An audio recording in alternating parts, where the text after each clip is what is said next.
চলুন আজকে আপনাদের নিয়ে যাব বাংলার প্রাচীনতম রথের মেলায়।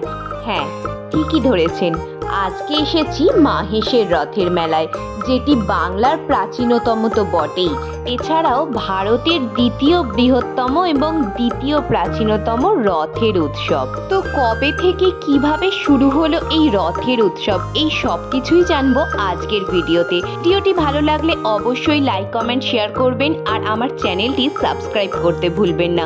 তো চলুন আজকে আমার সাথে ঘুরে আসুন মাহেশের রথের মেলায়।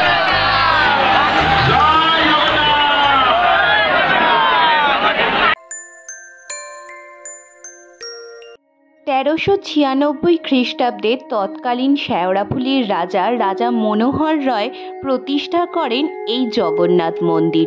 তবে থেকেই চলে আসছে এই রথের মেলা।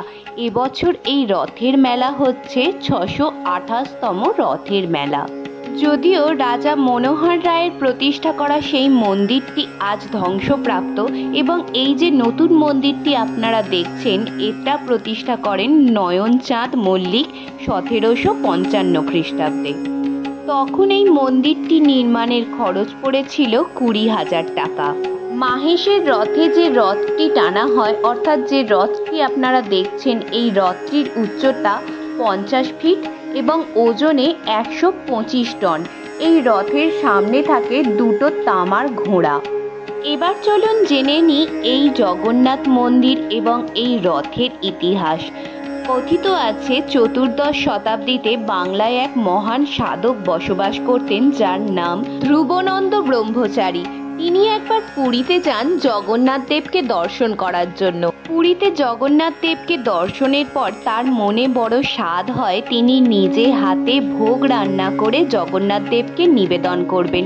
কিন্তু তৎকালীন পুরী মন্দিরের অধিকারীরা তাকে সেই কাজ করতে ব্যাহত করেন। এই ঘটনায় বহু দুঃখপ্রাপ্ত হয়ে তিনি সিদ্ধান্ত নেন তিনি আমরণ উপবাসী থাকবেন এবং সেই মতো তিনি অন্ন জল ত্যাগ করেন।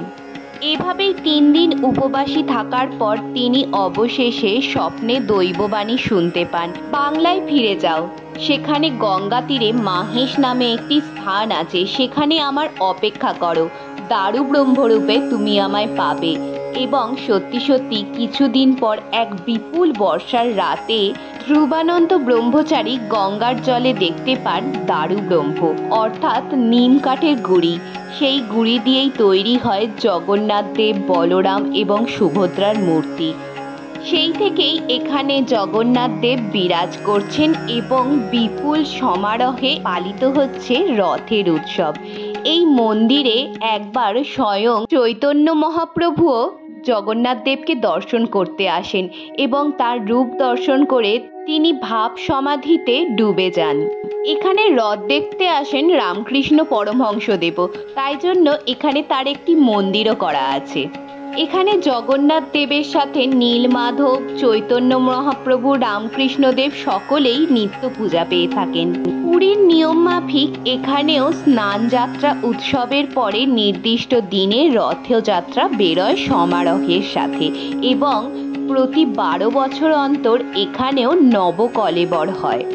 স্নান যাত্রা থেকে রথের মধ্যে যে সময়টা থাকে, এই দিন প্রতিদিন জগন্নাথ দেবকে সাজানো হয় নতুন বস্ত্র, নতুন অলঙ্কারে। আর এই মেলা, এই রথের উৎসব নিয়ে বাঙালিদের মনে কি উৎসাহ, সে তো এখানকার ভিড় দেখে আপনারা বুঝতেই পারছেন। তো এই ছিল আজকের ভিডিও, কেমন লাগলো অবশ্যই জানাবেন। আজ এইটুকুই, শুভ রথযাত্রা।